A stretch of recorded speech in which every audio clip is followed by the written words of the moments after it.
படைத்தவனை நம்புபவர்களுக்கு மட்டும்தான் இது. கணவன், மனைவி உறவுகளுக்கு மத்தியில சண்டை, சச்சரவுகள் வர்றது சகஜம். சண்டை, சமாதானம், சந்தோஷம். இதுதான் இயல்பு. அந்த குடும்பத்தில ஏதாவது ஒரு பிரச்சனை வந்தது, சண்டை வந்ததுன்னா, மனைவி 2 பேர்கிட்ட மட்டும் தான் சொல்லணும். மனைவி. 1 நேரடியா தன்னுடைய கணவன், சண்டை போடக்கூடிய கணவன்கிட்ட நேரம் பார்த்து, "நீங்க பேசுறது சரியில்ல, நீங்க செய்றது சரியில்ல." நேரம் பார்த்து சொல்லணும்.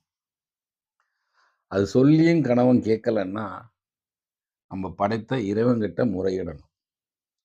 இந்த 2 பேர தவிர நம்ம 3வது ஒரு மனிதன்கிட்ட நம்ப குறைய முறையிடனா, நம்ம மேக்ஸிமம் நம்ம குடும்ப கதைய அடுத்தவங்கள்ட்ட 100ல 10% தான் சொல்லுவோம். 90% சொல்ல மாட்டோம்.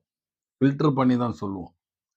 அந்த 10% கேட்டுக்கிட்டு, அவங்களுக்கு தோணுன ஒரு 90% சேர்த்துக்கிட்டு, 100% நம்மகிட்ட சொல்லி, நம்ம குடும்பத்தில பெரிய ஒரு குழப்பத்த உண்டு பண்ணுவாங்க. அதனால கணவன்மார்கள் மனைவி ஏதாவது ஒரு தவறு செஞ்சா, ஃபர்ஸ்ட்டு வர வார்த்தைய பேசவே கூடாது. 2வது வர வார்த்தையும் பேசக்கூடாது. 3வது வர வார்த்தைய பேசலாம். ஏன்னா, ஃபர்ஸ்ட்டு பேசுறது ரொம்ப கோவத்தோட ஆக்ரோஷமான, மறக்க முடியாத வார்த்தைகளா இருக்கலாம். அது கடைசி வரைக்கும் மறக்க முடியாது. அதனால அந்த வார்த்தைய விடவே கூடாது. 2வது அதோட கொஞ்சம் குறைவா இருக்கும். 3வது ஏம்மா இப்படி பண்ணிட்டேன்னு, அந்த வார்த்தையோட நிப்பாட்டிக்கணும்.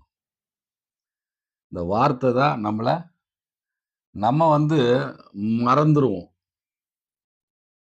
மன்னிக்க மாட்டோம். ஆனா பெண்கள் மன்னிச்சுருவாங்க, மறக்க மாட்டாங்க. இதான் உண்மை. குடும்பத்தில இருக்கிற பிரச்சனை, குடும்பத்துக்குள்ளேயே தீர்த்து கொள்றதுக்கு முயற்சி செய்யுங்க. வெளி ஆள்கள்ட்ட போயிட்டீங்கன்னா, குடும்ப பிரச்சனை பெருசாகுமே தவிர, சீக்கிரம் அது ஒரு முடிவுக்கு வராது.